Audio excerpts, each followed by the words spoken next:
podcast is part of the Sports Social Podcast Network.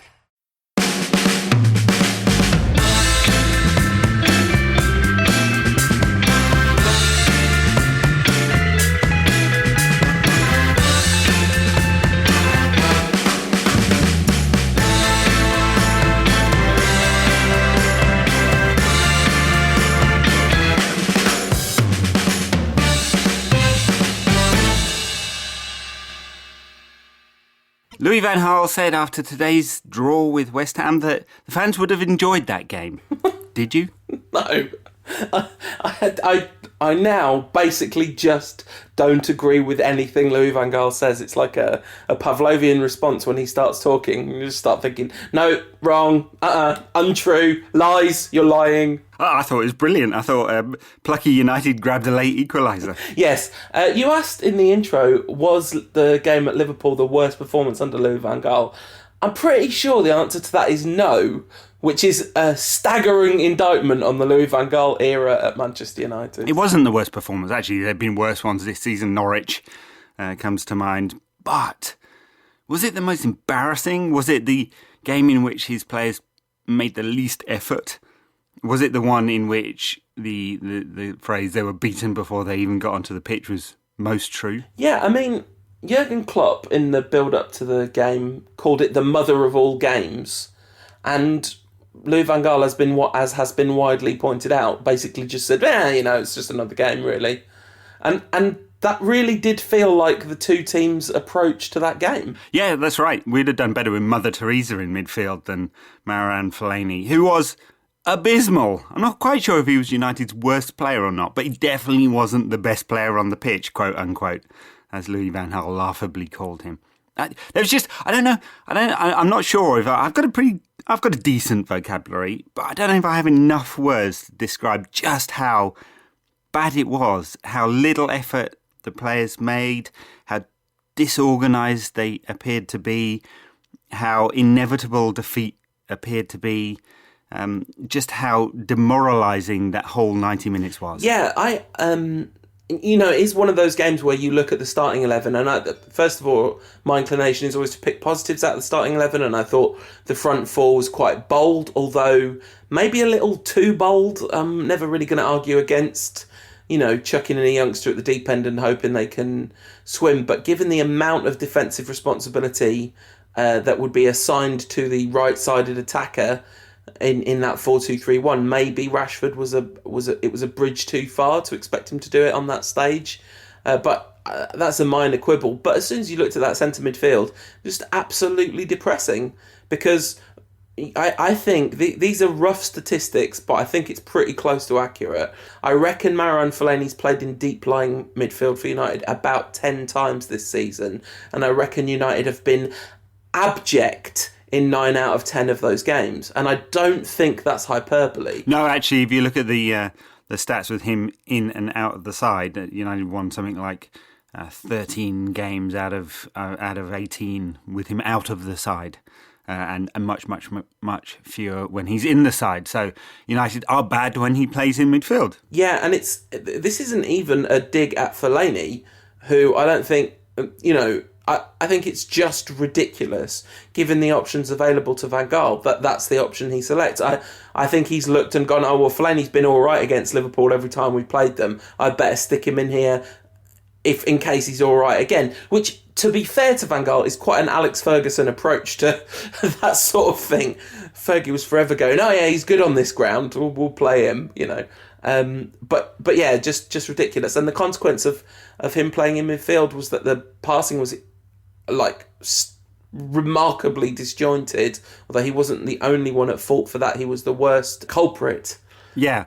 Well, the thing is that when you're up against that sort of gegenpressing style and you need some comfort on the ball, it's a pretty strange game to play Fellaini and Schneiderlin in central midfield. They just couldn't keep the ball, United. Kept coming back and back and back, and Liverpool were not just good for the 2-0 win. United were lucky it wasn't 4 or 5. Yeah, absolutely. So there's this massive gap between, essentially, functionally, a massive gap between Mata and Fellaini, right, where the attack looks like they're in a different universe to the midfield and defence, which forces the two wide attacking players to be effectively midfielders rather than attackers. Right. Rashford was basically playing at right wing back for the half before, Louis van Gaal had a stroke at half time and went for 3 at the back again. Wasn't that beautiful? That moment when you see Carrick warming up on the pitch, I was watching on television and had it muted, and I saw Carrick warming up and thought, okay, well, I probably would have gone with I wouldn't necessarily have chosen Carrick over Herrera as the substitute at that point, but fair enough, at least he's taking off Fellaini. No. Oh no, he's going to play Carrick at centre-back. Correlation and causation can be seen as one here. Michael Carrick gives 1 goal away per performance at centre-back throughout his whole career. I mean, he's been dreadful there since he first played in that position. That was 2009. So 6 years of Michael Carrick being absolutely dreadful at centre-back. Not only, and we've had 2 seasons of United being dreadful when playing 3 at the back. So you've got Carrick at centre-back, dreadful. 3 at the back, dreadful. Marouane Fellaini protecting them, dreadful. It's like the perfect storm of Van Gaalness. It was at peak Van Gaal. Could it get worse from here? It could, because after the game, he said, much like peak Moyes was not on the pitch, but off the pitch, peak Van Gaal was also off the pitch, because afterwards he said Fellaini was the best player on the park. I mean, look, to be fair to Van Gaal, that is world-class trolling. World-class. Absolutely exceptional. The whole thing, going to 3 at the back and sticking Carrick in there, who, by the way, gave away a goal. What a surprise! And so now United have 2 goals to make up instead of just 1. Remarkable. Liverpool should be ashamed of themselves for only winning that game 2-0. I thought they were sort of bobbins. Yeah, I didn't think they were that great. I mean, we conspired to make them look like the best team on the planet, didn't we? So no, look, this is a Liverpool team in transition. It was transitioning from being a really bad side to perhaps being one that's slightly less than just bad. We'll see. I mean, they've been pretty inconsistent under Klopp to date, but he's got them playing in a way, hasn't he? When did he take the job? November time or so? He's got them playing his way, and I guess we've spoken about that before on this pod. It's not that difficult to do that, and it's more difficult to get that level of consistency, and that's what he's looking for now. But they definitely wanted that win, didn't they? The Liverpool players were desperate for it. Klopp loved it. Van Gaal, as you said, seemed no more fussed about this game than any other. And the United players really didn't want to play for their manager. I'm throwing in a lot of cliches there, but it certainly felt like that on the night. I think there is this kind of backlash against talking about passion and, fight and all these kind of totally intangible concepts, but they are extremely important in professional sport. I think I've said those exact words on the podcast before, but it's true.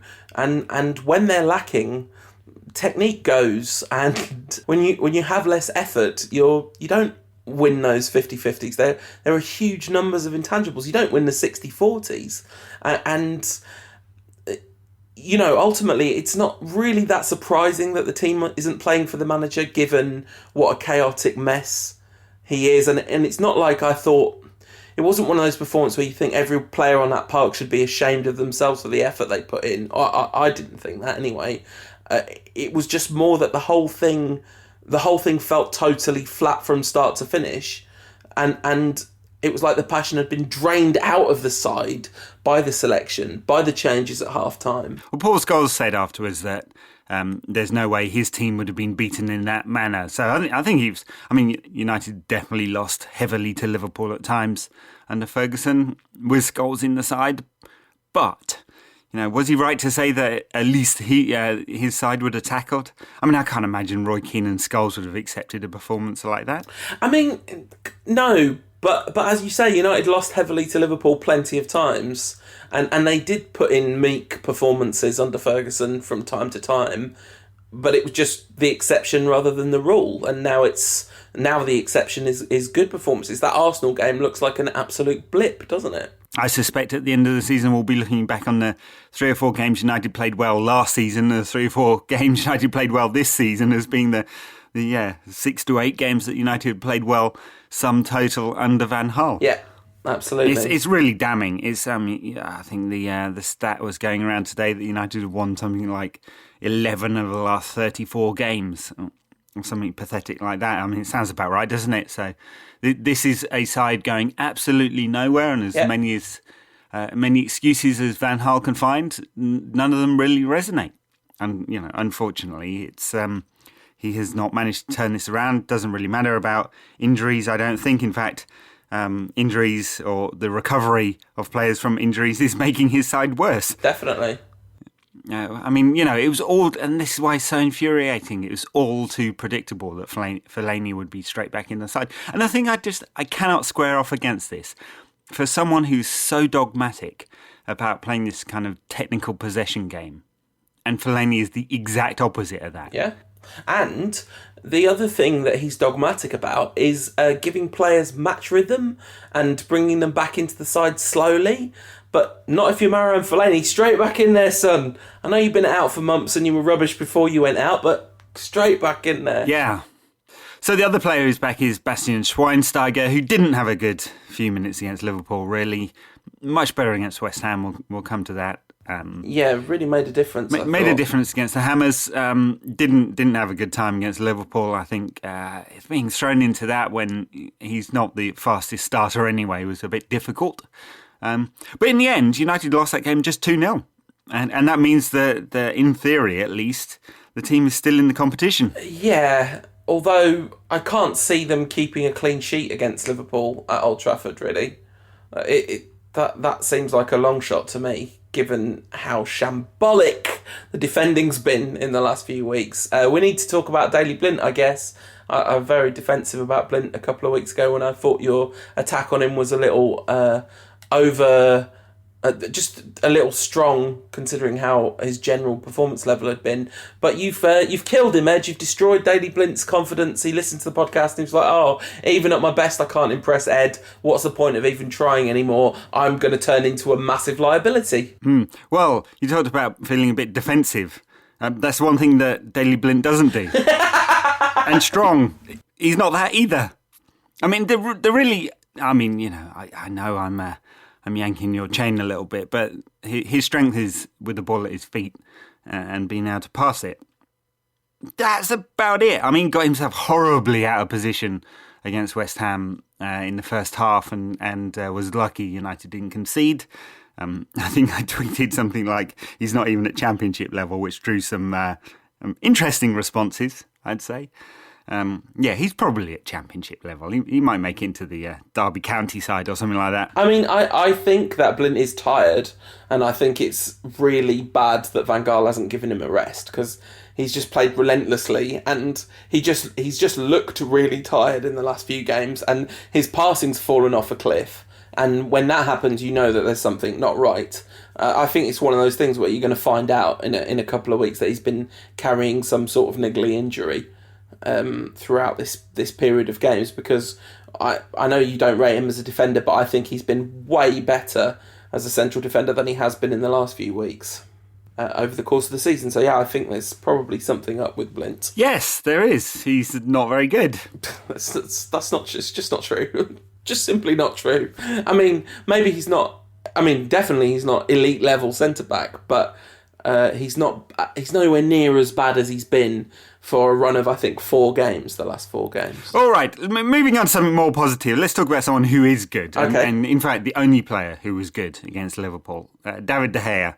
I mean, he's kept United in the tie, possibly Van Gaal in a job. He just looks so annoyed at the moment, De Gea does. It's just like looking around going, is this what a broken fax machine will do to a man? Yeah. Well, maybe he's just distracted. He's thinking which mansion is he going to get in which part of the Madrid commuter belt. The thing is, like, there was a banner, I think, at Real Madrid where they were saying they love Keylor Navas and they don't want David De Gea. Fine, great opinion, Real Madrid fans. You just keep believing that. That's superb. Yeah, but this is the same group of fans that boo Ronaldo. I mean, really, he scored over 400 goals for Real Madrid. I know, but to be fair, don't you think he sort of deserves booing? Yeah, but they also booed Casillas, as I seem to remember. Yeah, he didn't deserve it, but Ronaldo definitely does. I watched some of the Madrid-Roma game in midweek, and it was hilarious. What a kind of narcissistic mess Ronaldo's turned into. It just fuming that his teammates don't pass him the ball when they've got a perfectly reasonable shot opportunity at 4-0 up in the tie. Game's gone. Ronaldo so clearly doesn't care about the game. He just wants those big numbers on his record. It is embarrassing. Now, as a little aside, talking of European football and all that, Zlatan, some talk this week that he might be on his way to England. He's out of contract in Paris this summer. Reportedly said today that he would sign a new contract at Paris Saint-Germain if they replace the Eiffel Tower with a statue of him. Yeah, see, that's the kind of rampant egotism I can get behind. He does it with a wink, Zlatan does. There's no wink with Ronaldo, ironically, given what happened in Euro 2006 or whenever it was. Yes, he is an ironic narcissist, Ronaldo, of the really most unpleasant kind. Hey, have you ever seen that sort of mini video, that sort of documentary, obviously PR-driven documentary of Ronaldo, where they go through his house and every wall is a mirror? I mean, it's not even a joke either. Every wall is a mirror. Yeah, it's a bit sad, really. But anyway, he's doing all right for himself, isn't he? One day I kind of feel like he's going to have a realisation. Oh no, wait a minute, football's a team sport. If only I'd realised this earlier. But yeah, Zlatan doesn't have quite that same level of unpleasant narcissism on the pitch, does he? He doesn't seem unhappy if his teammates score instead of him. No, he does not. Would you take him at United next season on a free? It's hardly a long-term option. I mean, it would be fun, wouldn't it, for a season? He has scored 35 goals this season, which is kind of mental given his age. But, not a long-term option, but I'm not really sure the club thinks in the long term anymore, does it? So I think if there was an option to get him on a free, I'm sure they would. He'd be great for the marketing material and all of that. Yeah, absolutely. Now, someone who's not quite great for the marketing material at the moment is ex-Red Paul Scholes, who's absolutely laying into Van Gaal at every opportunity at the moment. Is this the class of 92 Fergie back on it? They've wavered on and off with Van Gaal this season, haven't they? Yeah, based on whether or not he was immediately going to be replaced by Jose Mourinho, if you believe Red Issue. Clearly, Scholes couldn't do anything but lay into Van Gaal after that Liverpool game, and he was right to do it. And I don't think I don't think he was kind of right to say they should have smashed Jordan Henderson. But apart from that, it's hard to argue with too much that he said. Don't know, might fix his gait. Yes, quite. Hard to find much to disagree with in what he said, is there? No, I mean, he's right. United lacked any kind of cohesion and fight against Liverpool. And there you go. It was abysmal. It was truly abysmal. And we have the game coming up on Thursday to see whether United can score 3 to get through to the next round. Seems very unlikely. Yeah, because they're not going to keep a clean sheet either. They're going to have to score more than 3, more or less. I mean, I think it seems more or less guaranteed at this point. So yeah, then came the West Ham game, and for 2/3 of that, it looked like much of a muchness. Payet with a wonderful free kick, absolutely wonderful. Talking of not being able to disagree with Scholes, I think Scholes said De Gea should have done better. It's just outrageous. You can tell he wasn't a goalkeeper, can't you? Well, you can, yeah. I mean, the whip on the ball was incredible. I think the reason why there's criticism popping up about that one is that it's over the wall. So clearly that's, I don't know. De Gea will have seen it for a long time. But that's not me saying he should have saved it. He was full stretch and it's right in the corner. But I think that's why a few pundits came out and criticised him afterwards. But I just thought it was a wonderful free kick. There's not a lot of space between West Ham and United at the moment, is there? West Ham were on top for long periods of that game. United got back into it in the second half, much stronger second half, I thought. And I suppose West Ham were really going for it at the end. I mean, this was not a Hammer side happy to take a draw at Old Trafford. They had sort of 4 or 5 corners in a row at the end of the game there. They did. All started by one that shouldn't have been a corner, which is ironic. It was a game of controversial refereeing decisions all the way through. Well, if Martin Atkinson, he's an abysmal referee, unfortunately. And he got a lot of things wrong, including some in United's favour. I thought United's goal was just a little bit on the dubious side. Bastian Schweinsteiger rugby tackling the goalkeeper out of the way so Martial could put it in. Very 1920s of Schweinsteiger. Very old-fashioned centre-forward play in the sense of when it used to be not illegal to shoot the goalkeeper. That's right, yeah. And of course, Payet, who scored the free kick, shouldn't have been on the pitch. An absolutely outrageous dive after he'd already been booked, and Atkinson bottled it. Yeah, absolutely. Unlike Mike Dean, of course, who bravely sent Juan Mata off last week, even though Juan Mata's quite nice. Even though one matter's quite nice and one of them was a really, really dumb yellow. Yeah. So, I mean, although Mike Dean couldn't wait to get the yellow card out, could he? Atkinson, it felt like, I'm not a conspiracy theorist when it comes to referees, but it certainly felt like he wasn't going to give United much today. Or ever, in fairness. I'm also not much for, and the referees are all out to get United. I don't think history bears that up at all, but Atkinson is a referee with a long history of complicated relationship with United, isn't he? Yeah, so that was a bit unfortunate. Probably no coincidence, not to hammer a theme, that United improved vastly when Schweinsteiger replaced Fellaini. Yep, Schweinsteiger's pass completion rate at 100%. For the time he was on the pitch. I mean, just brings composure. I mean, obviously the legs have gone somewhat from his peak. He doesn't have the energy of old, and that makes it really difficult because he gets overrun when he plays as a more defensive-minded midfielder, and then when he's in a more attacking role, unless there are players behind him to shield him, it can leave United with some real problems. So he actually came on in quite an attacking role, didn't he, today? But for the last few minutes and just brought some composure back to the team. Fellaini, who offered none of that at all. Dreadful for 2 games in a row. And just seeing Fellaini in the starting 11, I did my preview for Bleacher Report and I didn't put Fellaini in the starting 11, and then afterwards, once it was all out there, I thought, wait a minute, of course Marouane Fellaini's going to start, because that's pure Van Gaal, because he said after the last game that he was good. Yeah, Dan, who does the previews for Rant, did something similar. He talked himself out of putting Fellaini in his predicted team, but of course it was extremely predictable that he would play. Yeah, absolutely. It's one of those things where you can't quite bring yourself to imagine that the manager would make a decision like that. Just like you can't bring yourself to imagine he'd bring Carrick on to play a back three at half-time in a European tie they were losing. Well, we'll laugh about that in years to come. I mean, I laughed about it quite literally as it was happening, but it was the kind of ironic laughter that you get driven to watching Van Gaal. It was the same. I laughed when I saw the starting 11 today as well. Just like the absolute moxie of Van Gaal, his whole career, the end of his career, all rests upon this one game. His last shot at realistic ending it with any kind of glory. He's going to go down with that ship. He's going to start Carrick and Fellaini in the centre of the park in a team with Payet in it, so that the back four definitely need extra protection. Properly ridiculous. It was probably ridiculous. But the thing is, even though Fellaini was in central midfield, United just about coped with West Ham's midfield. Noble and Koyate sort of sitting there, Lanzini pushing on a little bit, Payet running the show. Just about coped. I have to say, I did think West Ham would swamp United. I thought they'd be too flexible and there'd be too much movement for United, and I was expecting United to lose.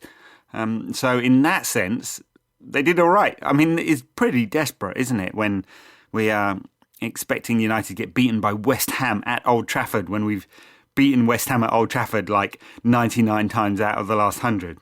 Maybe not that many, but quite a lot. Absolutely. And it kind of felt like, oh, wow, we've drawn. That's good effort, lads, when of course that shouldn't be the way it is. It was good to see a bit of fight in the team. It was good to see Martial getting a goal. He is just going to be a brilliant player, isn't he?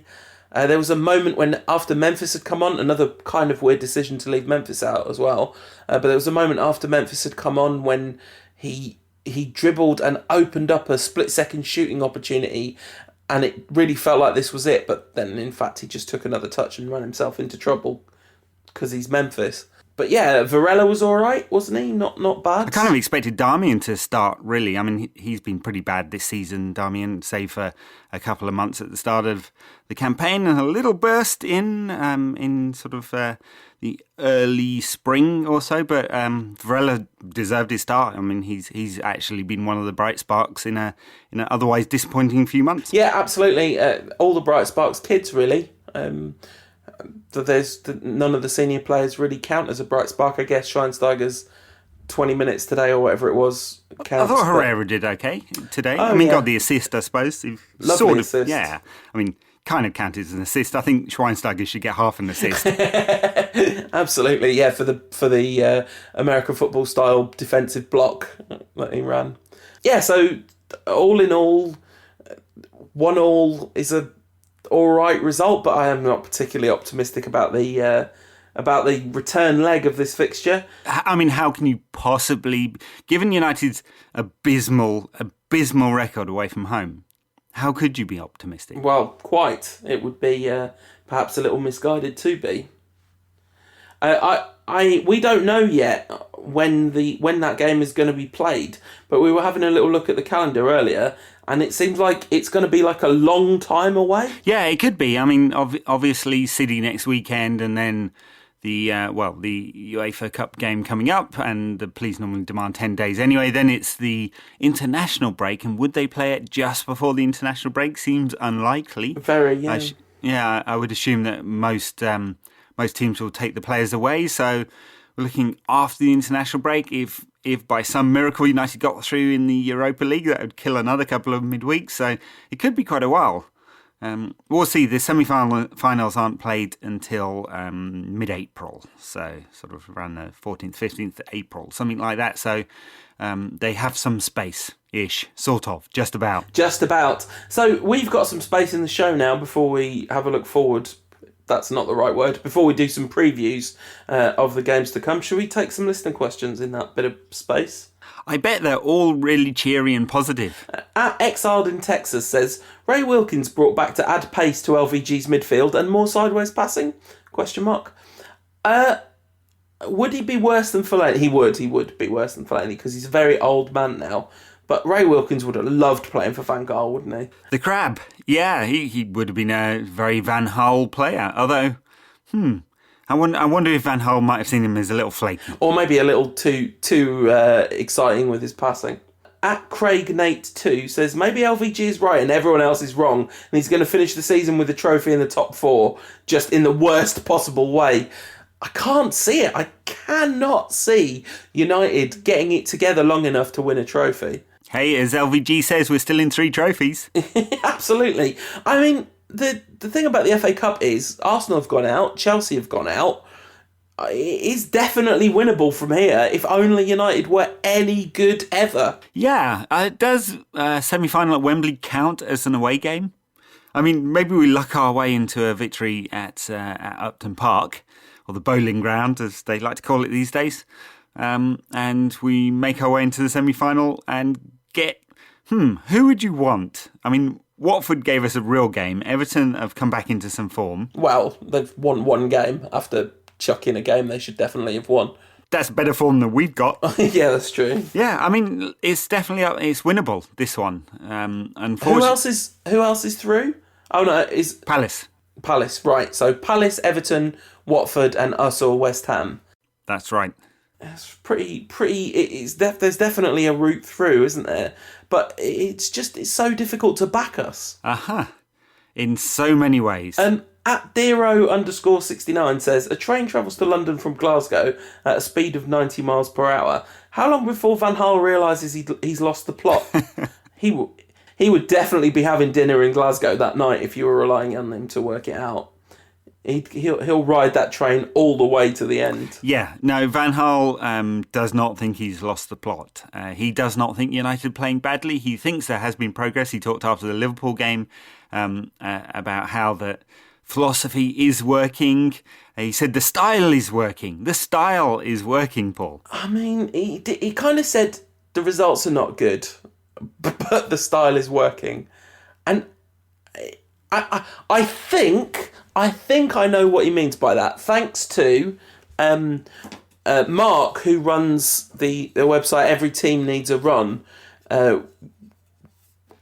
he did a very nice analysis of some of United's better positional play in the Liverpool game, saying basically the team has now slightly got to the point where they're standing on the bits of the pitch that Van Gaal wants them to be standing on. So maybe that's what Van Gaal means, because the style is not working. The stat that has been doing the rounds all week of United have had 1 or 0 shots on target in 8 of their last 30 games, or something very close to that. United's XG, their expected goals against Liverpool, was 0.3, meaning that game would have to be played more than 3 times for United to be statistically likely to score if they carried on playing that way. So yeah, I don't know what bit of they're losing every game, or not every game. They're losing huge quantities of games. They're very boring to watch. Everyone hates the team. Everyone hates Van Gaal. I'm not sure why he thinks it's working. Yeah, Slaven Bilic said after the game, he said 2 things which were interesting. One I agreed with, one I didn't. First, he said that United were all over the place. I agreed with that one. Then he said that Manchester United are a different team when they play away from home. They don't have that same confidence. Afraid I can't agree with that one. What confidence is it he's talking about? Yeah, Fortress Old Trafford, where there's been 6 0-0 draws in all competitions this season, where the team lost to a championship side, where the team failed to beat PSV to get through to the Champions League group stage, past the group stages. No, it's a total joke. Yeah, I mean, this replay is going to be interesting. Not only are West Ham playing pretty well, above United in the table, have a way of playing. Slaven Bilic has got them feeling confident, but this is going to be the last FA Cup game at their ground. I mean, everything points to a mega effort, and United are terrible away from home. So we'll see. 4-0 to United then. Come on. At Mickey Sixchin says, if Moyes was a cupboard, is LVG a wardrobe? No, I think he's approached cupboard status. I don't think he's surpassed it. It's been a lot of is he worse than Moyes talk, but I think that is time making us forget how bad Moyes was. I tell you what, LVG's making me feel like I'm locked in a dungeon, let alone a cupboard. At Worcester 30 says, well, you guys, are you Team Cap or Team Stark? I'm going to assume Ed doesn't even know what that question means, but obviously Team Cap. Stark was properly fascist, trying to get everyone to sign up to some bogus document where the government would know their secret identity. You can't trust the government with that kind of information. He also says, do you think Martial would get into any of those teams? Well, he's definitely a superhero, so I'd want him on my superhero super team.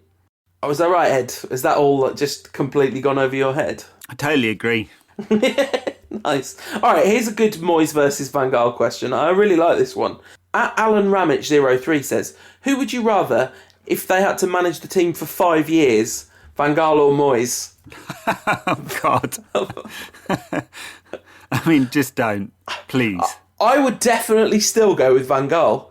So I reckon after 5 years, he might just be able to do something. Yeah, in a game of marry and kill, what would you do with those two? At Black_Gatsby says, how do you rate Varela? Does he have a future at the club as a starter, or is he more of a squad player? He's all a bit Raphael, isn't he? We'll see. He's. I think he's not got the full package. Certainly not on the defensive side. We will see. I mean, he's a late bloomer either way. At Machiavelli says, is this the worst Premier League season ever? I mean, you look at the games we should have won and we'd be second or third. Us.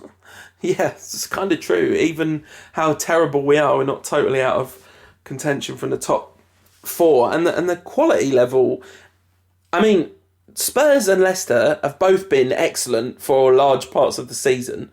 Not just like outperforming their own expectations, but genuinely like really good teams to watch playing really nice football.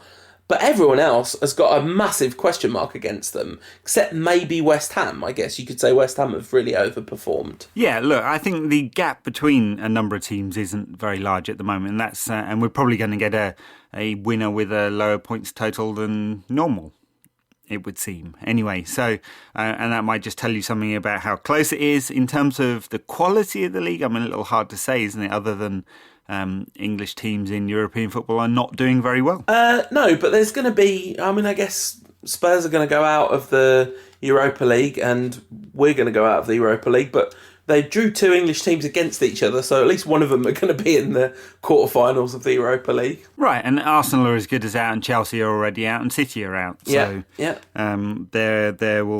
Liverpool will be into the last 16 of the Europa League. It's kind of interesting that what is going to be the case in a couple of seasons' time, because while the best players in the world, you would say that there's only a couple in the top 20 in the Premier League, probably, maybe 5 or whatever. But next season you're going to have Klopp, Guardiola, let's assume Mourinho, if not at United and somewhere, probably still Wenger, Conte might well be at Chelsea. There's a real kind of gathering of the managerial heavyweights. It'd be interesting if that brings up the general standard of the Premier League. Yeah, interesting. Yeah, and very few English managers has been tweeted around. Not that that means much, I suppose. Talking of Conte, Diego Costa. Did he bite or did he not bite? Well, Gareth Barry says he didn't bite, and that's got to be pretty definitive, hasn't it? It was just a little loving nibble, wasn't it? 2 a.m. in the nightclub. Fancy coming home with me, love? No, thank you, Diego. You don't seem very nice. Very true. Yeah, so talking of not very nice, we've got to play a game with Liverpool where we start 2-0 down. How do you see this one going? I guess I wouldn't be surprised if we find some sort of fight and make a bit of a fist of it. But in order for us to believe that might be true, doesn't Van Gaal also have to play a team that goes out to win the game? Yeah, but even he knows he has to do that when he's 2-0 down. Yeah, but Fellaini, Schweinsteiger and Carrick will all start in central midfield, right? When we lost to Midtjylland away, that was a real capitulation too. That was a real dismal performance. And they were much, much, much better at Old Trafford. I mean, I know that's Midtjylland, and Liverpool, for all their faults, are better than them. And I don't think we're going to win 5-1. But there is a selection of players that can play a certain way, that can beat Liverpool by better than 2-0. It is very hard to be in any way confident that Van Gaal will find that alchemy. Yeah, I mean, and I think that's the thing, really. There are some players who could pull it out. It doesn't happen very often under this manager. And the other thing is that he doesn't set his team out to attack unless he's absolutely forced to, and it's by accident. I mean, cynical view, I suppose, but I see very few scenarios in which United will go out to attack and open out. I think what will happen is that Van Gaal will be relying on, hopefully, maybe, possibly pinching the goal and going out and winning from there. But it's going to be a very, very similar pattern. Liverpool will press again. Can United keep the ball long enough and with enough quality in order to get into those attacking positions? And the thing is, there's been very few games, bar that odd burst of games a month or so ago, where United create the 3 chances, let alone score 3 goals. Yes, that's true. You say like he won't go for an attacking thing unless he's forced to. Rightly, you mean by injuries and suspensions and things, which has been the pattern so far. But this time doesn't. I would imagine that the situation somewhat forces him to, and that he's going to have to think, well, I need my most creative players on the pitch here because we just need to win this game, and not just 1-0. We have to score multiple goals. So go on then, pick a team that you think he will pick. So back 3 of Fellaini, Carrick, and Rashford. No, I mean, I think he'll pick a team very similar to the one he picked today, I guess. I suspect that, I suppose Fellaini's not suspended, right? Has he actually been, he hasn't been reported for his elbow in the face of Emre Can. That's so unfortunate, isn't it? Everyone was like really hoping that would lead to a suspension for Fellaini for the next leg. I mean, maybe he plays Fellaini. I guess he will, because he said he was good again today. So yeah, he's going to... He will, and he'll bring Schweinsteiger back in because he's had a few minutes in both games. Herrera will drop out. He's not that... I guess maybe he is. And he'll bring Schneiderlin in for Mata. So... So, all right, here's the team that I actually think that he's going to pick. De Gea, Varela, Smalling, Blint, Rojo, who, by the way... Do you remember when we signed 6 players last season and you picked Rojo as the kind of most likely one to underwhelm, and then actually had kind of an okay season last season? He's had a very bad season this season, Rocco. even when he's been playing, he has not been good. So that's the back four. I'm just going to say he's going to go with Schneiderlin, Herrera and Mata. Memphis, Martial and Rashford. Absolutely no chance. Imagine if he did. I think he might go for a defensive midfield four of Carrick, Schweinsteiger, Fellaini and Schneiderlin. Beautiful. Absolutely beautiful. Play Carrick up front. For the pace. Yeah. So I guess you think we're going to lose to Liverpool then, Ed? No. Let's be let's be positive about this and say it's going to be a 1-1 draw or something like that. It's classic Rantcast, isn't it? Oh, everything's terrible, everything's ruined. Van Gaal's a joke. He's going to pick a terrible team. Oh, we're going to lose? No, can't lose. No, I mean I think we'll lose on aggregate. I can't see United turning this around. I just can't see us attacking enough to score 3 goals. I mean, I suppose a 2-0 win would be enough to take it into extra time and potential penalties, but can you see this defence not conceding? I mean, this is the thing. I actually can see us scoring enough goals because we've put 3 past Liverpool a few times in recent seasons, or at least twice. And the problem is I just don't see the team not conceding because they are so open at the back. It is absolutely ridiculous. It's not just De Gea's excellence that's keeping us in it. It's relying on a combination of profligacy from opposing attackers and De Gea's excellence. Yeah, and agreed. one of those two things is going to run out. Yeah, the XG on United's, or the expected XG against, is much higher than it actually is. So, I think you're right. I think the luck will run out and Liverpool will score at Old Trafford and that'll be it. Yeah. Now, talking of Liverpool and ex-Liverpool managers, Rafael Benitez. Oh, gosh! At Newcastle. Not sure I saw that one coming. No, nor did any of the Newcastle fans I follow on Twitter, who are so happy. It's really nice to see. They're so excited about this. I hope, for their sake, that Benitez can keep them in division, because he's straight off if they get relegated to the Championship. I mean, a very, very peculiar move from Benitez, given what an absolute shambles Newcastle is as a club. Well, it's 2 from 3. Newcastle, Norwich and Sunderland. Yeah. And that's it. Villa definitely down, and Swansea, you'd think, have a big enough cushion on 33 points. So, they've got to come top of that three-team league. Yeah, and I guess that Benitez has got a better chance of doing that than McLaren did, because he'll get them well organised and he knows how to get the best out of mediocre resources, as his time with Liverpool proved. That was a banter there for you in these difficult times. But yeah, if he does, will he be able to do anything with that club? Will Mike Ashley give him the level of control he would need? It would be an extremely sensible move on Ashley's part to kind of give a manager proper control, but no, he won't, and Benitez will flip his lead eventually, because that's what he's done in the past when he's not had control. It's I mean, I guess he's more competent than McLaren, and that's in their favour. But yeah, it seems like they're totally the wrong ingredients. Then again, almost anyone there would be totally the wrong ingredients. Yeah, it is really sad. I know, like, lots of United fans don't really like Newcastle as a club, but any football club being run in that way is just really sad, because football clubs are supposed to belong to the community of people they serve, and instead, they're serving Sports Direct. Well, okay, talking about a football club that does not belong to the community of people it serves, but to the Abu Dhabi royal family, United go to the Etihad. Now, a city in worse form than us. Of course, the ironic thing about the Manchester City regime is, because the whole thing is a giant PR scam, they actually do run it as if it was a club that belonged to the community it served.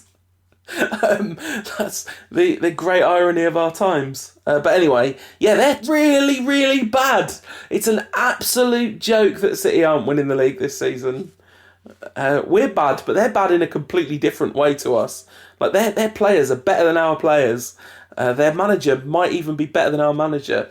But it's not working for them at all. Another really disappointing result this weekend, 0-0 against Norwich, and they're going to be in real trouble in terms of holding on to 4th place if West Ham keep up their form. Yeah, they are. I mean, they've got a decent goal difference on West Ham, but yeah, I mean, this is what happens when you fire your manager in the season, and it's it's the players are struggling to cope with it. Their form did fall off a cliff. They did get the win in Europe. I think I said they were out, but they're not, are they? They've got the second leg of that one to come. And they're going to win because they're 3-1 up. You'd think. We'll see. But Kiev are no great shakes, are they? And they were good away at Kiev. That's been like their one kind of proper performance, really. It's a bit like us under Moyes. They just don't care about what's going on in the league. They're just going to try their best in Europe. Yeah. As for United, well, we're going to have 2 days less rest because of the European game, and we're away from home, neither of which add up to much of a performance, you'd think. No, and you would think that City's kind of slightly dilettante lack of effort won't be there for the derby, because they will care to some extent about that. Yeah, you'd think so, yeah. I mean, part of City's problem has been inconsistency since Guardiola announced his impending arrival, and often dug out of trouble by Sergio Aguero, who you would think would give United's back four quite a runaround. The one thing Van Gaal's got going for him is his record against United's big rivals and the other teams. Well, the teams competing for success in the Premier League, not the other teams, because we're not one of them. But that didn't extend to the Etihad last season, and I don't see how it will this season. They're playing badly, so there should be an opportunity there. But unless we've absolutely tonked Liverpool, I can't see us finding, especially if we lose to Liverpool, I can't see United finding a response. And I think a draw would be a pretty good result. It would, but put it this way, United are 4 points behind City. A win at the Etihad. This should be a massive game for Van Gaal's team. Massive game. And, a win there would put us within a point of City and fourth place. Game on. Yeah, but we're rubbish, so that's the problem. But we're rubbish, and it seems like the players don't really believe that Van Gaal will be manager next season. Yeah, because we have also effectively sacked our manager in the middle of the season, without actually replacing him, only with... You say that, but the stories were floating around this week that United may actually allow Van Gaal to see out his contract. My God. Imagine the scenes. Just my God. The ground will be half empty, right? Well, you say that, but I bet they drag it out until... I don't bet this. Anything can happen. I mean, it could be that as soon as United are mathematically unable to reach Champions League, they fire in much as Moyes. But equally, it would not surprise me if they just dragged it out until after season ticket renewal time. But I think nobody... And then announced a 5-year extension to Van Gaal's contract. But nobody's renewing their season ticket. Not nobody, obviously tons of people are renewing their season ticket, but loads and loads of people won't renew their season ticket until they know that... I mean, this is completely anecdotal evidence, but I probably know or kind of regularly talk to around 100 United season ticket holders, and of them, at least 5 have said they're definitely not going to go next season if Van Gaal is still the manager. So, it's a fairly significant... If you extrapolate that out, there's going to be a big chunk of people voting with their wallets, isn't there? Yeah, we'll see. History tends to say that that doesn't really happen. So United do tend to sell out their season tickets because there's a big, historically massive fan base. And the Glazers have done their best to erode it, and the Van Gaal is doing a very good job of doing that too. I do get slightly frustrated with people talking about boycotts. I'm not talking about not renewing their season ticket, that's a different thing, but people are actually sort of talking about boycotting again because Van Gaal won't get sacked. And I kind of feel a bit frustrated, and I feel like if you didn't boycott when the Glazers came in, you probably shouldn't boycott for this. That was a little bit more of a big deal than this. Yeah. So, I mean, it's an important game for City too, obviously, for many reasons. I imagine Pep Guardiola taking his team to FC Helsinki or whatever in the Europa League. But City have got some interesting games coming up. We play Bournemouth and West Brom after United. West Brom playing all right. Bournemouth safe, you'd say now, 38 points. Then City play Chelsea, Stoke, Southampton, Arsenal and Swansea to finish the season. So it's not the easiest of run-ins, you'd say. Nobody's got an easy run-in, have they? I think we've kind of got quite an easy run-in, but we're terrible against bad teams. I mean, Leicester have got a theoretically easy run-in, but on the other hand, everyone's saying, well, actually, they do kind of better against teams that let them, Yeah, and three of West Ham's next 4 games are Chelsea, Arsenal and Leicester. So, look, all I'm saying is that it's there for United. City do not have an easy run in. West Ham do not have an easy run in. What more do you need to motivate you, Louis, if you want to keep your job? Apparently, they need a lot more to motivate them because we shouldn't be having this conversation. It should have been an absolutely foregone conclusion that United walked into the top four this season because the level of competition isn't there. But the complete negligence on Van Gaal's part of reacting appropriately to the circumstances that have befallen him is hugely to blame for this. He talked again about injuries and United having a small squad in midweek after the Europa League game, when right at the beginning of March, when everyone was going, isn't it great that these young players are coming through, Van Gaal was going, yes, this is of course because of me and my brilliant decision not to have a big squad. He can't have his cake and eat it. He can neither have his cake nor eat it at the moment. Oh dear. So, what do you reckon? City away? 3-1 City. Wow. Liverpool, I think, is going to be maybe 2-1 to us. But yeah, I think we're going to lose the tie and then lose the game against City. My God, this is it's not quite funny enough. This doesn't feel quite as negative as last week's podcast, does it? Which was right at number 11 on the negativity scale. Yeah, there's a sort of resigned quality to this week's, isn't there? It's like nothing's come as a surprise. It's just been as abject as you thought. And there was that little bit of hope with a kind of decent 20-minute spell against West Ham. Yeah. So, just to kill off that hint of positivity, I think United will draw 1-1 against Liverpool and then lose 2-1 at City. And I guess that would end United's hopes of top four via the league. I mean, aren't they already over by virtue of how bad we are? No, because we play City. So if by some miracle we win on Sunday at City, there's a point in it. Yeah, right. And then we're not going to win enough games between now and the end of the season to overturn them. I mean, we really need a run. That's what we really need. And the only run we've been able to put together for the last 4 or 5 months has involved beating Shrewsbury and FC Midtjylland. So I don't see a run coming. Well, here's a run for you.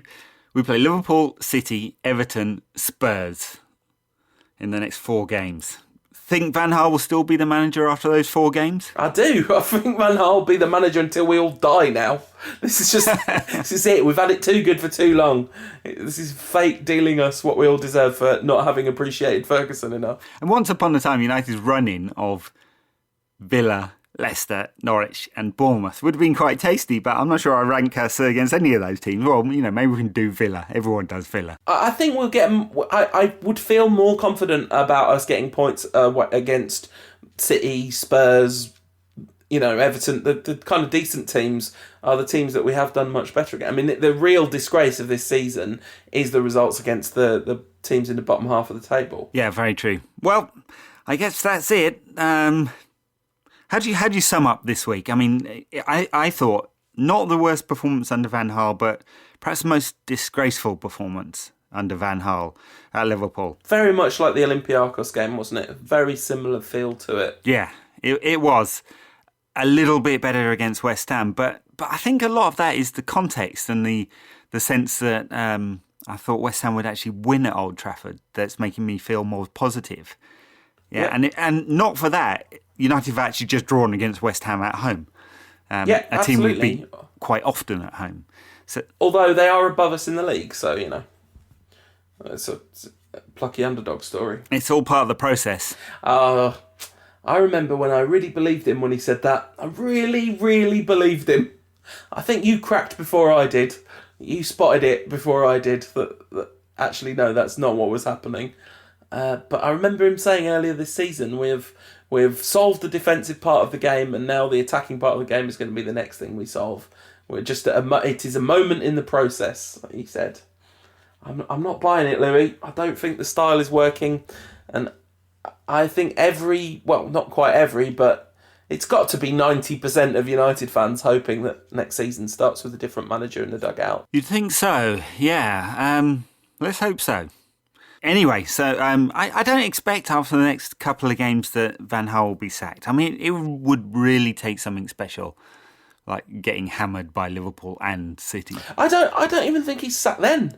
You know, if he was going to be sacked during the season, he would have been sacked by now, right? Surely. Maybe, as you say, like once we're mathematically impossible to get into the Champions League. But yeah, honestly, like if we had just given it to Ryan Giggs or Warren Joyce or Nicky Butt in December, I don't think we'd be in the state we're in right now. But I wouldn't be having this. No way. Competitor. Absolutely. All right, that's it for this week. In the meantime, if you want to get me on Twitter, it's @UnitedRant. Paul is @UTDRantcast. Paul can be found on UMaxit and YouTube and Bleacher Report.